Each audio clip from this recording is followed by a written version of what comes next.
Hey dudes, welcome to Splat from the Past, the only 80s themed horror and sci-fi show where things can get totally radical. Now today, I have a local actress from Santa Cruz on the show that I've known for a very long time now. Her name is Judy Cerda. She has been in a lot of local films that were shot on her for almost 10 years now. From going to karaoke parties in the Bay Area and stuff.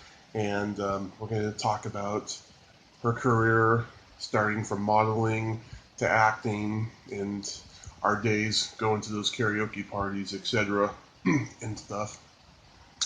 And so today I'm going to have Judy Cerda on the show. By the way, I'm recovering from eating lots of apple pie yesterday for my 35th birthday. It was a lot of fun. One of the best birthdays I've ever had. Probably the best I've had in a long time. Yep. So, here's my interview with Judy Cerda.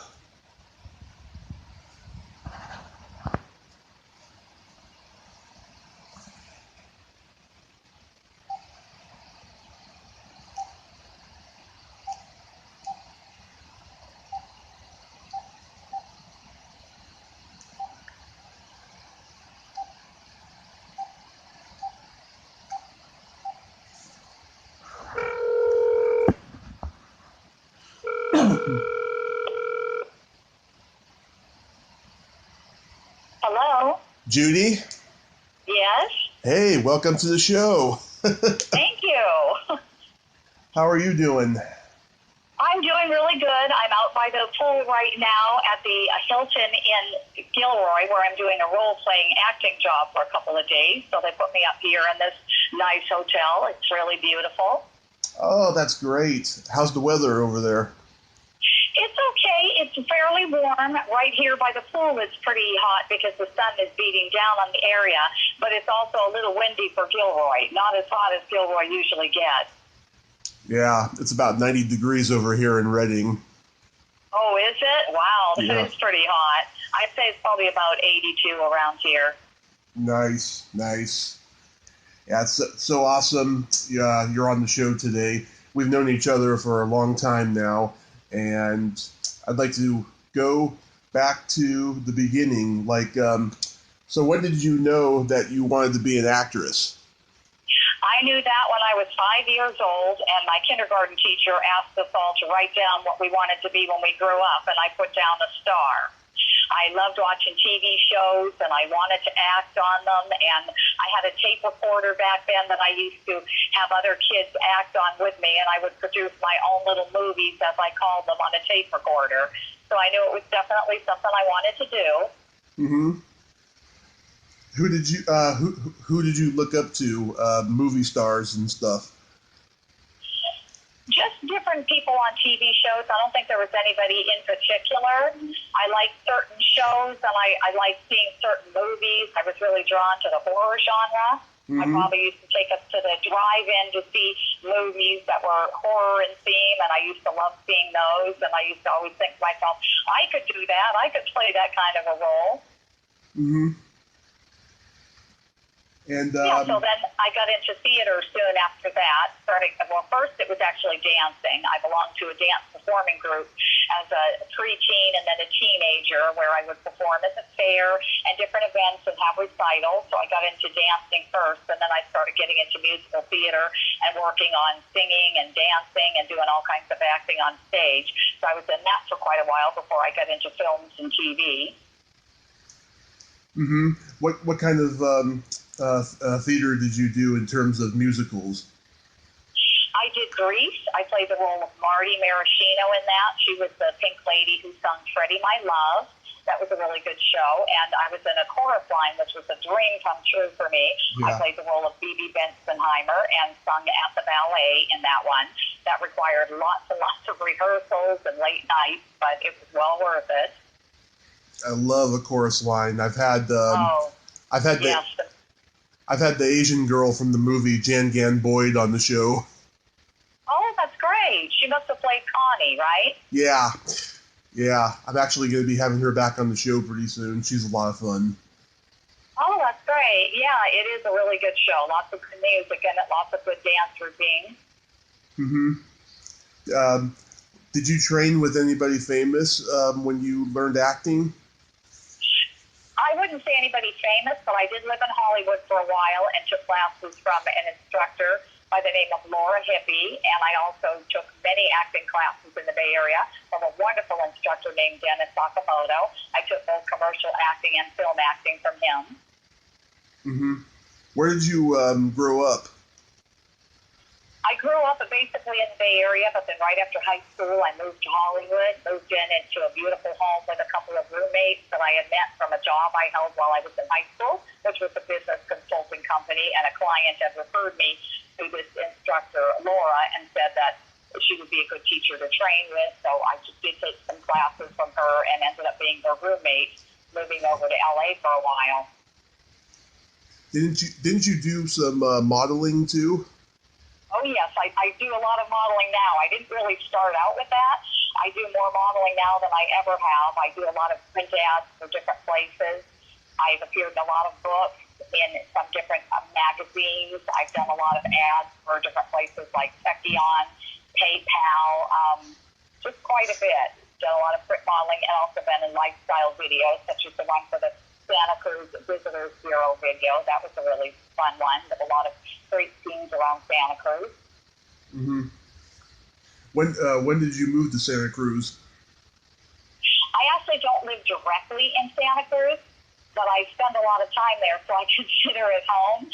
I go out there a lot for fun to the nightclubs and karaoke bars, and then I've done a lot of TV shows there. I did a really good TV show called Rising Tide over there, wherein I had a lead role of Ellen, who's running a cosmetic company. I did a TV show there, plus I did some political TV shows. I did a lot of sci-fi TV shows as well. I've done some modeling over there and did a recent music video called Insane over in the Santa Cruz Capitola area. So I do quite a bit of work there, as well as in San Francisco on the East Bay. And I've always considered Santa Cruz my home, and I make a trip over there at least once a week. Do you have a home in LA too? No, I don't. But I do have an agent who submits me for projects over there, and thinking about moving to LA is definitely on the horizon, depending on how much work I get there and how much work I'm getting here. It would be a decision I'll have to make when the time is right. Yeah, that's a dream I'm trying to make happen. It's very expensive out there. I've been trying to move there for 17 years. Oh, really? Well, Yeah. Actually, the Bay Area is a lot more expensive than LA. I've looked into apartments there, and the apartments are a little less than they are here. They're really high in this area. But the thing is, it depends on where the work is. If I'm getting a lot of work here, then I'll want to stick around here. But if I start getting more work there, then that would be the place to be. Wherever will mean less plane flights. Yeah. We'll get there eventually. We'll get there. Yeah. How long was it though before you were a working actress? So when I started out, I started doing theater, as I said. It took several auditions to get into theater. I had to become more confident because I was very young and not really confident about being on stage. I could sing, but I was very nervous about it, so I had to learn how to sing on stage at auditions in front of people without the nerves. So once I started getting in the theater, then I was getting cast a lot, and then one day I just said, okay, that's it for theater. I don't really want to do this anymore, even though I do it somewhat for different companies. I do murder mystery plays, clue games, and different things for companies now. I don't do the typical plays where you have several different shows and you have rehearsals every night. I'm not really into doing that anymore. I'm more concentrating on films and commercials, and I started off auditioning for student films, so I got in those right away, which gave me some experience and clips to be able to show. So I started doing those and then branched out into independent director films, and then started getting into a lot of music videos because I could dance too, so I was able to use that skill. So I would say it took, in the beginning for commercials, it took a while. I got a few, but then it would seem like I'd go a while without getting them. It took a while for me to start really getting them regularly where I could make a living at it and do this as a regular job. So I'm very grateful now for what I have and the different activities that I'm doing in the entertainment business. That's great. That's really good. I'll be honest with you, I've never seen any of your movies, but I have seen your demo reels on YouTube. You have quite a range, Judy. Oh, yes, those are clips from the movies, yes. And I do have a lot of short films on there, too. If you browse through it, I've got Vile Strength, which is a movie I'm very proud of. That just showed in Los Angeles and won an award for Best Fantasy Film. And the director says it's been accepted into other film festivals in Los Angeles. But I did put it on my YouTube, so if you want to check that out, it's called Vile Strength. And another one called Vile Speed, which was the prequel to that. And there's quite a few on there, so take a look. A lot of those movies on there have played in film festivals. And there's also clips from some feature films, too, that have played in theaters. Nice, nice. One movie you did early on that I'm very intrigued by is Telezombie, because you got to work with Brink Stevens, who's one of my favorite scream queens of all time. Oh, yes, and that one played on Creature Features just last year, too. Wow. It made it on TV. Yeah, it was on the Creature Features as a featured movie, and they showed the whole thing. Mm-hmm. What was it like working with her? Actually, I did not work directly with her, although it looks like we're working together in the scene. Because of a scheduling conflict that I had, I could not make it on the same day. She was filming at the hair salon in San Francisco. So they moved my scenes to another day, and then they spliced them together. Oh, okay. But So it's interesting what they can do with film. But did you get to meet her, though? No, I did not meet her. No. When we had the movie premiere in San Francisco, she did not attend that one. But she is on my Facebook page, and we have, I guess, conversed a little bit on different posts about the movie, because every once in a while that movie resurfaces again and ends up playing somewhere, and we're always happy about that. Mm-hmm.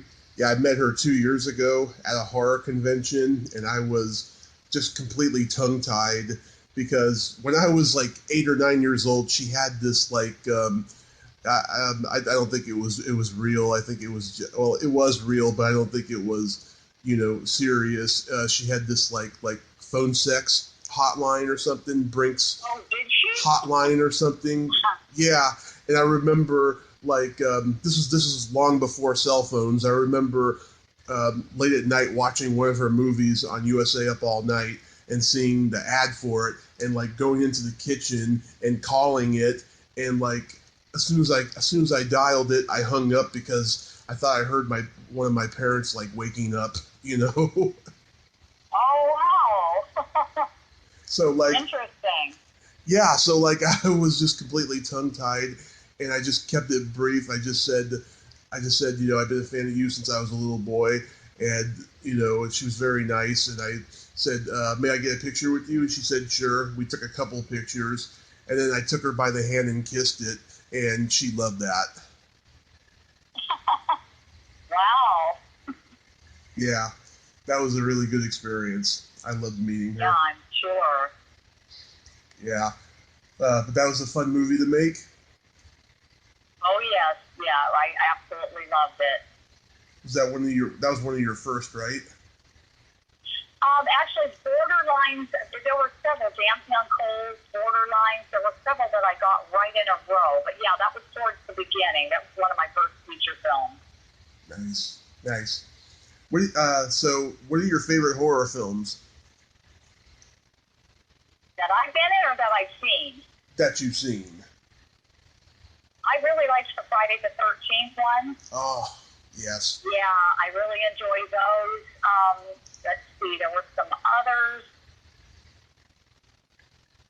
There was one I saw last year. I'm not recalling the name of it, but it was a really good movie about a family living in a house and something was in the basement. I like those kinds where they're living in some mansion and there's something living in the house. Those are always the really scary ones that get very intense. Mm-hmm. Yeah, there's quite a few. It would be hard to say which one was my favorite. I enjoy it if they're really intense and they have meaning to them and have a good twist to them. Yeah, I love the original Friday the 13th. That's my favorite slasher movie of all time. I also love all the George Romero zombie movies and Texas Chainsaw Massacre and Halloween and just all the classics and stuff, and of course all the ones that Brink Stevens did in the 80s and 90s. Yeah. Oh, yeah, Chainsaw Massacre is a good one, too. Yes, I did like that one. Mm-hmm. Yeah. Some of them can get pretty creepy, but at least you leave the movie theater thinking, boy, my problems are nothing compared to the people who have problems in that movie. Yeah. My dad saw Texas Chainsaw Massacre in the theater when he was like 17. He said, oh, God, there were people just frightened. Some of them were vomiting. I mean, it was just a scare fest back then. Oh, really? That bad? Wow. Yeah. It's so mild compared to now, but back then it was the scariest movie ever, like right after The Exorcist. Yeah, I think Texas Chainsaw Massacre, rather, was based on a true story. That's what I had heard. Yeah. That there were some crimes committed like that, and they made a movie of it. So there was reality to that one. Yeah, it happened in like the late 60s or something like that. I remember reading about that. Yeah, Tobe Hooper, he liked to do movies that were based on real stuff. Like right after that, he did a movie called Eaten Alive. It was about this serial killer who used to like lure women into his house and feed them to his alligator. Oh my gosh! No, I didn't see that one, but that brought to mind another one that was one of my favorites, The Silence of the Lambs. That was a really good one. That was pretty gross in some parts, but that was a good one. Oh yeah, Academy Award winner and everything. Yeah. The classic. Yeah. And I love of course, I love the old black and white horror movies too. You know. Yeah, that's good. That reminds me of one I did recently, which is black and white, which is not really horror but thriller, called Hybrid. And I put a scene from that on my YouTube channel if you want to check that out. And that's about, well, I won't tell you too much what it's about, but just involving a man I'm dating who turns out to be not what he says he is. And it's called Hybrid. And that movie is going to be released this year. It's a feature film. Mm-hmm. And I do have my scene. I did get permission from the director to put that on YouTube so I could showcase that scene. So that's a pretty good one. And he did do it in black and white to emulate the old style. Mm-hmm. Nice. Nice, yeah. I like the old black and whites. Those are good. So I've known you for almost 10 years now. I used to see you at the meetups at the Zen Lounge in Mountain View. Oh, yes, all the karaoke parties. Those are the ones I went to. I had met Dev and had met some other people at Effie's one night, and they told me about their group and that they have karaoke parties, and my husband was working nights then, and I liked going out singing during the week while he was at work, so I said, sure, I'll join. I'll go to those. And pretty soon it became a weekly thing where every Tuesday night we would have a party at either Zen Lounge or Effie's or somewhere, and the Zen Lounge ones were the best because they involved dancing with a really good DJ there. So those were really good, fun times. Oh, yeah, DJ Purple. I was a bouncer at a bar in San Mateo called the Swinging Door, and he really saved our bar from being obscure because we had really slow business that first 6 months or so that I was there, and he really saved it. Yes, he does a great job. Mm-hmm. I remember going to those parties at Zen, and I was miserable all the time because my girlfriend had just broken up with me, and I became very needy. I remember, and I was a little bit intimidated because a lot of people there were like higher class than me, and it was just a little intimidating. But you were always very nice to me. Oh, good. I'm glad. Yes, it was nice to meet you, and we all had a good time there. Nobody was really worrying about who was from what class or who was, had what occupation. We were all friends having a good time, and everybody really bonded and had some fun times there as well as a few other places. Mm-hmm. I mean, you were like the only woman I never hit on because I respected the fact that you were married, Oh, that's nice. That's really good. Yeah. I mean, it wasn't until the very last party that was there that I went to where I actually got to leave with somebody. I left with this like late 50s, I think she was like in her late 50s. This black woman that I met, who we were talking to each other like half the night and flirting, and like she drove me home, and do you mind if I tell you a PG sex story? Okay, go ahead. It's your show.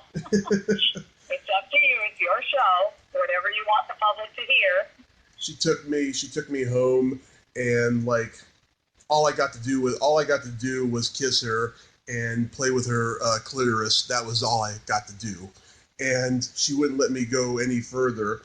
And then I remember a couple months later, I saw her at Wendy's, and she had texted me like a few days later and told me she got back with her ex. Well, I saw her with her ex at Wendy's like a couple months later, and he looked pretty similar to me. He was a white guy, and he was big like me, you know. And Yeah. I remember her telling me that that she loved the way I smiled and stuff. And so like we made eye contact and saw each other, and I smiled basically just to like make her think about, you know, what she did to me, you know. Oh. And yeah, so I never saw her again, but like I remember that particular night the most, more than anything. But did you call her? Did you call her again after that night? Oh yeah, I texted her or called her, one of the two, and yeah, she told me she had gotten back with her ex. Oh, okay. I was thinking you might have called her before then and seen her one more time. I didn't realize it was immediately afterwards. Yeah, no, I left the bar with her that night. She drove me home. We were in the parking lot. I lived right next to a CVS pharmacy, and like we were in the CVS pharmacy parked, you know, and all I got to do was make out with her and rub her clitoris, and that was that. That was okay. all that happened. That's not quite PG. Oh. But anyway, at least she was honest and told you that she was back with her ex, and you accepted that like a man. That's good. Mm-hmm. You know, you didn't go into a rage or go crazy on her or call her names or anything like some people I know out there. So oh, no. That's a good thing. That's a good thing that you handled it right. You know, the right one will come along for you. Yeah. I mean, I was only like 26 at the time, and I've always had this very mature outlook on women and stuff. So yeah, I would never do anything like that. You know, call names or anything like that. Yeah, that's good, because there's disrespectful people out there, very jealous people, you know, very stalker type of guys out there. So it's good that you're not like that. Mm-hmm. Yes, I had two very good parents who brought me up to be a gentleman and respect women. Well, that's good. That's a good thing. Have you sang karaoke lately? I do. I go out a lot in Santa Cruz to a place called Coasters, and sometimes to Idea Bar and Grill. I did both of those on, Saturday last weekend. Had a really good time doing both. So I go there regularly. Once in a while I'll go to Effie's.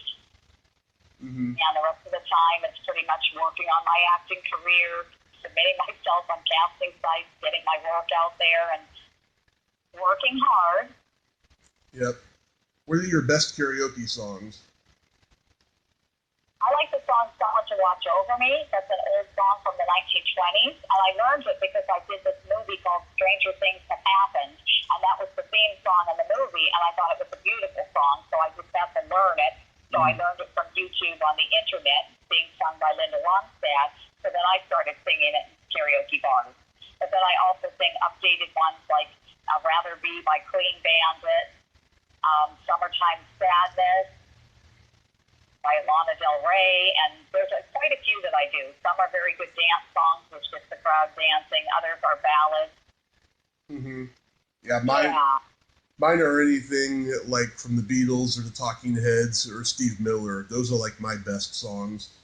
Oh, are they? That's great. The Beatles are an all-time classic. I still hear people sing Beatles songs in karaoke bars, and I have a friend that I sing Ticket to Ride with sometimes. He won't get up and sing alone, so they made me learn it so I could get up and sing it with him in Santa Cruz. So sometimes we sing that, and that's a real crowd pleaser. Yeah, you always will hear those songs because, you know, they're just like you know, Beethoven and Mozart. They did that. They did, you know, timeless songs for rock and roll for so many generations. You know, they were just great and stuff. I was curious, in all the years that you've been acting, have you ever had the misfortune, you know, going back to, you know, men being a gentleman or not a gentleman? Have you ever had the misfortune of having Me Too experiences? What do you mean by that? Have you ever been the victim of sexual harassment? Oh, I see what you're saying. I wouldn't say out and out harassment, but there have been some who have wanted to discuss roles with me and asked me to go to dinner with them, which irritates me because I don't like being played like that. And I would say, well, is this an audition? And they would say no. And I'd say, well, why can't you talk to me about this over the phone and tell me about the role? So there have been several like that who have tried to get me to go to dinner, meet them in San Francisco, and say, let's meet and talk about it. And I'll say, you know, well, you could certainly email me all the information or talk on the phone. And then because I don't go to dinner with them, they disappear, which isn't fair, but that has happened. And there was one once that I had a bad experience with who hired me to do a voiceover job, and he was actually recording this at his apartment, which sometimes happens. People have recording studios at their apartments. And when I got there, then he started hemming and hawing about how the project wasn't really ready, that I had confirmed with him the night before that I was ready to do it. And then he started arguing about the pay and said, well, we're not really agreeing on the pay, so let's just go to lunch together. Let's just spend time together. And that was really upsetting because I said, I am not here for that. You know, I'm a married woman, but even if I wasn't, I wouldn't appreciate being treated like that. I just wanted to do the job, get paid, and go. So I ended up leaving that person, but it was pretty upsetting because you don't like to drive over somewhere expecting to do a job and then have somebody hit on you like that. No. That's really irritating. No. And then there have been others online too, especially on Facebook, a lot, who say, you know, I was thinking, let's go away for a weekend to Las Vegas here or there because there's a movie role I want to talk to you about. Let's get to know each other and all that. And of course I say, you know, no, that's not happening. Or I say, great, my husband and I will meet you in Las Vegas. You know, we'll meet up for dinner. And of course they don't like that. But yeah, it's that kind of harassment. Yeah, I can just never understand that. I mean, it's just so pig-headed and just stupid, I think, you know. Yeah, you got to respect that actresses are out there to get work and parts. They're not trying to find dates in the dating scene, whether they have a husband or not. There's a difference between business and pleasure. And if they're dedicated the way I am, you're after the business end of it. You want to make sure you do your role, you get paid, you do a good job, the production goes somewhere, and that's what you're concentrating on. I totally agree with you on that. Oh my God, just in this culture is just, it's changing rapidly for the better, I have to say, in terms of, you know, women coming forward and stuff. I just don't like the ones that are like making up stories, you know what I mean? Exactly. That's what I have said before, that a lot are making up the stories to jump on the bandwagon. There may be some true cases, but there are others who are just going crazy with it because they want to get money or they want to get publicity, and they're saying this person did this and that when it was a consensual thing, or they actually dated somebody. I mean, you have to be smart about it. And if they were going to certain men's motels, or they were agreeing to go out with them, and then all of a sudden they say he did this or that, yet they waited 20 or 30 years to come out with the truth, you know, it's not very likely. Yeah, anybody can make a statement nowadays, and somebody will follow. Oh, yeah, people can lie about a lot of things. They can say a lot of things about people that aren't true, and I just think it's sick. It's really, really sick. You have to be a sick and mad person to want to do that, try to ruin somebody's reputation because they rejected you or because something didn't go right in your life and you want to get back. It's just so wrong. Yep, sure is. So, what movies you got coming up? Well, as I mentioned, Hybrid is going to be released this year. I worked with a wonderful director, Alice, for that one, and I'm very proud of the role. I had one of the leads in it, and also the movie Vile Strength, which just played at the film festival and won the award. That one is going to play in many more film festivals in LA, but it will be coming to San Francisco also, which will be great for people over here to see it. And should be coming out soon. There's a music video I did with the Egyptian Lover as a dancer. That's going to be coming out soon, so I'm excited to have that come out. Nice, nice. Have you worked with Deborah Lamb? No, I haven't worked with her, but I have been in some documentaries that she was in also. The Last Doorway Productions, where I was interviewed about my career as a horror film actress, and she has been in those as well. We haven't met personally. Yeah, she's a good friend of mine. We've been in the same thing. Yeah, she's a good friend of mine. I've had her on the show twice. I had her on 2 weeks ago. It ended up becoming one of my most viewed episodes because we spent 80 minutes talking about masturbation and foot fetishism. Really? Wow. Yeah. Yeah, all her friends were just going crazy over it, and they were friending me on Facebook. Oh, that's funny. You really have to wonder about people, if that's the biggest thing in their life. Yep. That's strange. Yep. So, Judy, thank you so much for taking the time today. Oh, well, you're welcome. Thank you. It was nice being on your show. Yes, and I wish you the best, and I'll talk to you soon. Maybe have you come back on and talk about other projects in the future. That sounds great. I'd be happy to. Great, and I'll send this to you to share and everything. Great. Okay. I look forward to hearing it. That sounds very good. Yep, and enjoy the pool. I will. Thank you so much, Tommy. I'll talk to you later. Okay, talk to you later. Okay, bye-bye. Bye-bye. Well, there you have it. Judy Cerda. Ain't she a sweetheart? Thank you so much, Judy. It was a really fun little interview that we just did, talking about Zen Lounge and all your movie rules and stuff like that. And I promise I'll eventually see some of your movies. If you like this video, please subscribe to my YouTube channel, add me as a friend on Facebook, join my Tommy Kovac comedian page on Facebook, and follow me on Twitter. Well, that's all the time we have this week on Splat from the Past. Until next time, this is Tommy Throwback Kovac saying, there's no shame in living in the past, because the present sucks. Later, dudes.